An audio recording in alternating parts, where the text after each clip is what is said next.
आइए सुनते हैं शिवानी जी की कहानी मेरा भाई। बेंगलोर तब आज का बेंगलोर नहीं था। शहर के एक प्रमुख चौराहे से मुड़ती सकरी गली जिस नई बन रही बस्ती में पहुंचते ही विलीन हो जाती थी, उस बस्ती का तब नाम था शेषाद्रिपुरम। नाम आज भी वही है, पर कलेवर बदल गया है। उस सड़क का नाम था थर्ड क्रॉस रोड। कुछ मकान बन रहे थे, कुछ बन चुके थे। आज की उस घनी बस्ती में अपने 40 वर्ष पूर्व के उस मकान को ढूंढने के लिए मुझे घंटों भटकना पड़ा था। निराश होकर लौट ही रही थी कि एक सुदर्शन नवनिर्मित देवालय की घंटा ध्वनि सुन ठिठक गई। वर्षों की जंग लगी स्मृतियों की अर्गला सहसा स्वयं खुल गई। इसी मंदिर की तो तब नींव पड़ी थी और मैंने ही उस देवभूमि में भजन गाया था। नींव डालने वाली थी हमारी पड़ोसन गिरिजाबाई।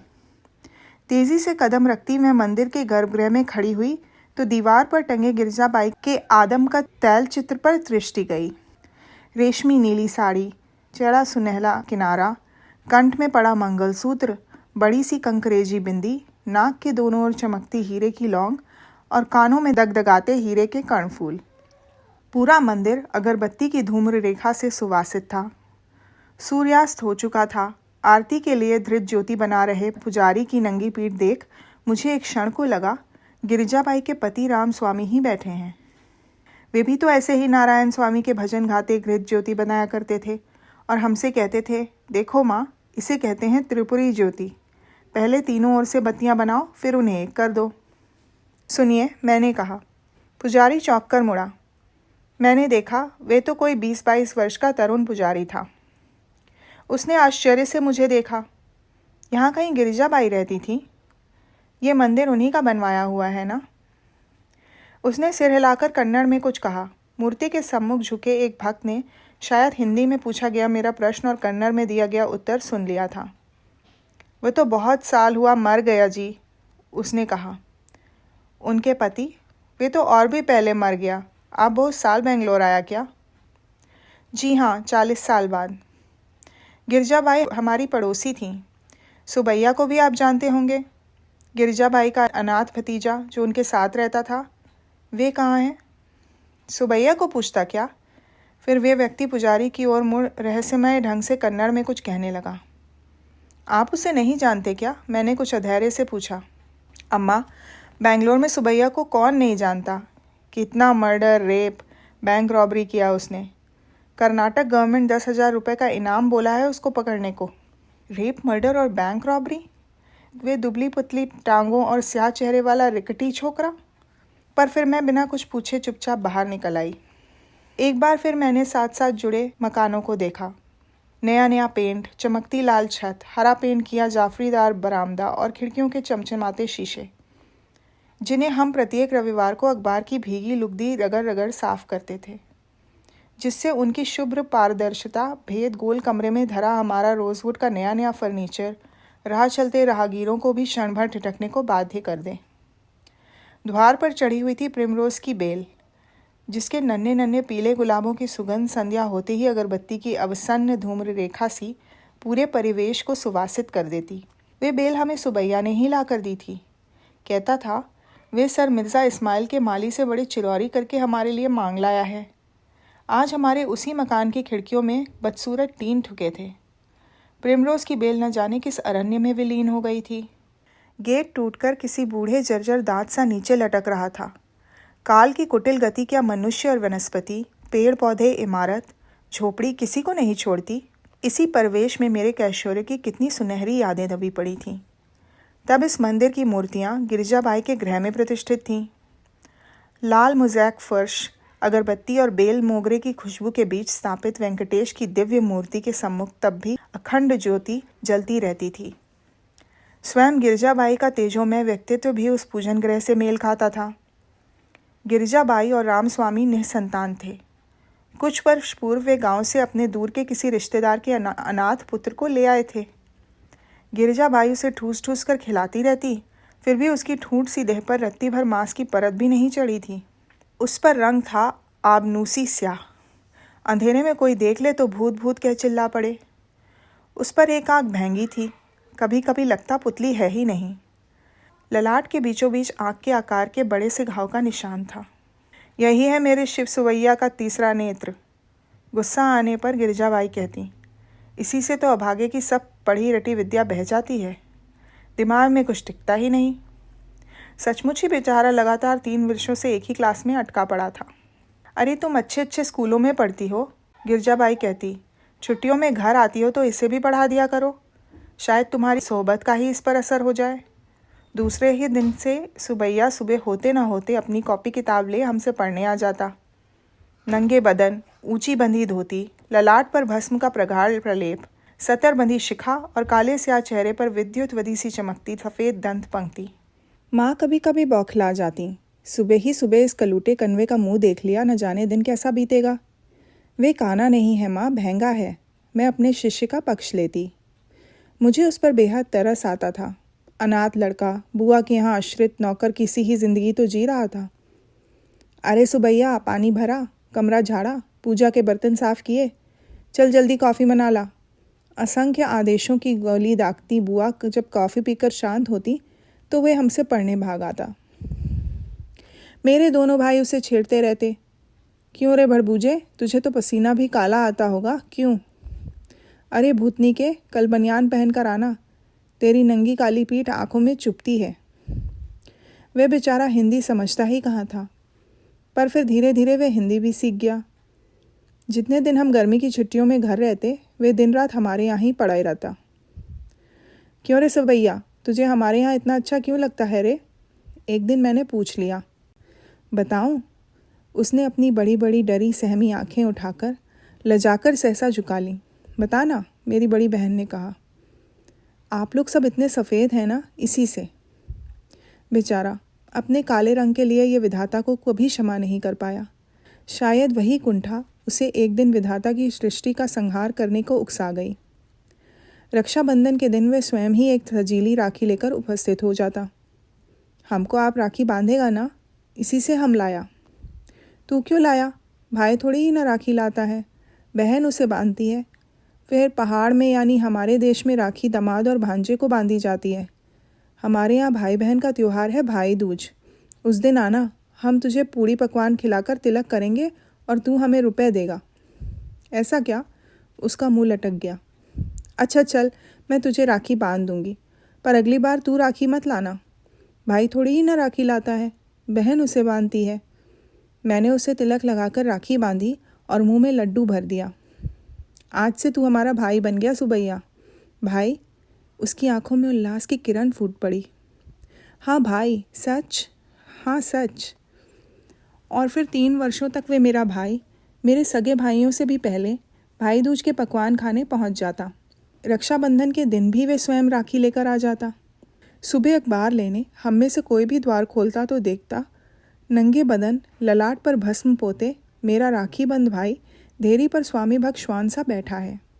अरे जा, तेरा कलूटा कनुआ आ गया है तुझसे राखी बंधवाने। जब भी सुबह सुबह इसकी मनहूस सूरत देखी है, कुछ ना कुछ बुरी खबर ज़रूर सुनने को मिली है, माँ भुनभुनाती। छी माँ, कनुआ क्यों कहती हो उसे? वे काना नहीं, महंगा है, मैं कहती। जो भी है तो मनहूस। जा बांध राखी और दफा कर। मेरी माँ को उसका आना फूटी आंखों नहीं भाता था। देखती नहीं कैसी टगर टगर चोरों की तरह ताकता है। आए दिन बेचारी गिरिजाबाई चिल्लाती रहती हैं, पूजा का चढ़ावा गायब हो गया, राम स्वामी की जेब से पैसा चला गया, आखिर इसके सिवा वहाँ है ही कौन जो लेगा। देख, इसे बहुत मुँह मत लगा, मुझे इसकी कौवे की सी टेढ़ी नज़र अच्छी नहीं लगती। मेरे हॉस्टल जाने के दिन आते तो वह उदास हो जाता, मुँह से कुछ नहीं कहता, पर जाने के दिन एक मोगरे का गजरा लेकर स्टेशन पर अवश्य उपस्थित रहता। ले आ गया तेरा भाई, मेरी बहन कहती। पिछली बार स्टेशन आया तो ट्रेन 7 घंटे लेट पहुंची थी। मैं ट्रेन से गर्दन निकाल उसके दुबले काले हाथ में हिलते रुमाल को तब तक देखती रहती जब तक वे आंखों से ओझल नहीं हो जाता। शायद 3 वर्षों तक वे निरंतर मुझसे राखी बंधवाने आता रहा। फिर उसी वर्ष मेरे पिता का देहांत हुआ और दक्षिण हमसे छूट गया। जब हम बेंगलोर से पहाड़ लौटे तो वे अपनी बुआ के साथ श्रीरंगपट्टनम की यात्रा पर गया था, और फिर वे सहसा जैसे किसी धूमकेतु सा प्रकट हो गया, वे भी ठीक रक्षाबंधन के दिन। इटारसी से कुछ आगे बढ़ते ही ट्रेन ने गति दुगनी कर दी थी। अंधकार गहन हो चला था। भोपाल पहुँचते पहुँचते 10 बज जाएगा सोचकर मैंने लपक कर बत्ती बुझा दी। पढ़ते पढ़ते ऊब गई थी। कूपे में और कोई नहीं था। एक धूमिल नीली बत्ती जल रही थी। सहसा खटाक से द्वार खुल गया। मैं हड़बड़ाकर उठ बैठी। मैंने तो चिटकनी चढ़ाई थी, वह कैसे खुल गया? मैं बत्ती जलाती इससे पूर्व ही मैंने देखा एक मुड़े तार को भीतर डाल सधे कौशल से चिटकनी खोलने वाला एक दीर्घदेही व्यक्ति मेरे सिरहाने खड़ा है। खाकी वर्दी, सिर पे धरी तिरछी बैरा कैप, जिसने यवनिका की भांति उसका पूरा चेहरा ढांप लिया था। खबरदार जो चिल्लाई, यहीं ख़त्म कर दूंगा। लाओ बटुआ, घड़ी, चेन, कंगन, कान के टॉप्स अभी खोल कर दे दो, नहीं तो मुझे खींचने पड़ेंगे। बेकार में खून बहाना मुझे अच्छा नहीं लगता। मैंने एक एक करके सब चीज़ें उसे थमा दी। ऐसी परिस्थिति में व्यर्थ का दुस्साहस प्रदर्शन मुझे महंगा बैठेगा ये मैं समझ गई, क्योंकि उसके हाथ में एक लंबा लपलपाता छुरा था। मेरी और बिना पीठ किए ही उसने ऊपर के बर्थ पर धरा मेरा सूटकेस इस सहज भंगिमा से उठा लिया जैसे उसी का हो और गंतव्य स्टेशन आने पर अपना ही सामान लिए उतर रहा हो। सुनो, मैंने न जाने कैसे साहस जुटाकर कहा, तुम सब ले जा सकते हो, पर सूटकेस में मेरा पासपोर्ट है। मुझे परसों रात फ्लाइट से संगठित रूप से बीमार किसी को देखने लंदन जाना है। तुम ये ले जाओगे तो मैं इतनी जल्दी दूसरा पासपोर्ट नहीं बना पाऊंगी। मैं सहसा अपनी रुलाई नहीं रोक पाई। बस रोना नहीं, मुझे औरतों की रुलाई से बड़ी घबराहट होती है। लाओ चाबी, पासपोर्ट निकाल दूं। सूटकेस खोल उसने ऊपर ही धरा पासपोर्ट निकाला। बिना खोले ही थमा जाता तो अच्छा था, पर जाने क्या सोचकर उसने पासपोर्ट खोला। बड़ी देर तक देखता रहा, फिर सूटकेस खुला ही छोड़ उसने बत्ती जला दी। मैंने अब तक उसका चेहरा देखा भी नहीं था। बत्ती जली तो मैंने अचकचाकर उसे देखा और उसने मुझे। हम दोनों कितने ही बदल गए हों, राखी के क्षीण सूत्र ने ही शायद एक साथ हम दोनों को किसी फिल्मी फ्लैशबैक की तत्परता से एक बार फिर शेषाद्रीपुरम की उस नई बस्ती में खड़ा कर दिया। सुबैया, तुम सुबैया हो ना? उसने टोपी उतारकर बर्थ पर शायद इसलिए पटकी कि मैं उसका चेहरा ठीक से देख उसे पहचान लूं। ललाट के बीचों बीच उसका तीसरा नेत्र उसकी दुष्कीर्ति के भांति जैसे और फैल गया था। यही तो है मेरे शिव सुबैया का तीसरा नेत्र। इसी से तो अभागे की सारी पढ़ाई लिखाई विद्या बाहर निकल जाती है। दिमाग में कुछ टिकता ही नहीं। जैसे गिरजाबाई कमर पर हाथ धरे उसे कोस रही थी। आज इतने बरस बाद तुमसे मिला, वो भी ठीक रक्षाबंधन के दिन। तुम पासपोर्ट नहीं मांगता तो हमसे आज कितना बड़ा पाप हो जाता। इससे भी बड़ा पाप नहीं कर चुके क्या? सुना है बहुत नाम कमा चुके हो। 10,000 का इनाम है तुम्हारे सर पे। मेरा स्वर शायद कुछ अधिक ही तीखा हो गया था। वो खिसिया गया। माँ कहाँ है? बड़े भाई कहाँ है? तुम्हारा हस्बैंड किधर है? जिन सब की कुशल वह पूछ रहा था, वे सब एक एक करके संसारिक कुशल क्षेम की परिधि से बहुत दूर जा चुके थे। फिर सकपकाकर उसने पूछा, तुम शादी तो बनाया ना? मैं चुप रही। सहसा वे चौकन्ना होकर सतर हो गया। गाड़ी की गति कुछ धीमी हो रही थी। किसी आसन्न प्राय स्टेशन की बत्तियां सुदूर अरण्य में जुगनू सी चमकने लगी थीं। मैं चलूं? राखी नहीं बांधेगा? सहसा उसका स्वर कोमल धैवत पर उतर आया। नहीं, कोई बात नहीं। मैं तुमको हमेशा रक्षाबंधन पर 1 रुपया देता था ना, याद है ना? उसे भी शायद बुआ के मंदिर से चुरा कर लाते होगे, मैंने तीखे स्वर में कहा। ठीक पकड़ा तुम। उसने बेहयाई सी हंसी से बटुआ खोला। लो, न जाने कितने नोट निकालकर उसने मेरी ओर बढ़ा दिए। मैं तुम्हारा रुपया अब लेना तो दूर छूना भी नहीं चाहती। ओह, हम समझ गया।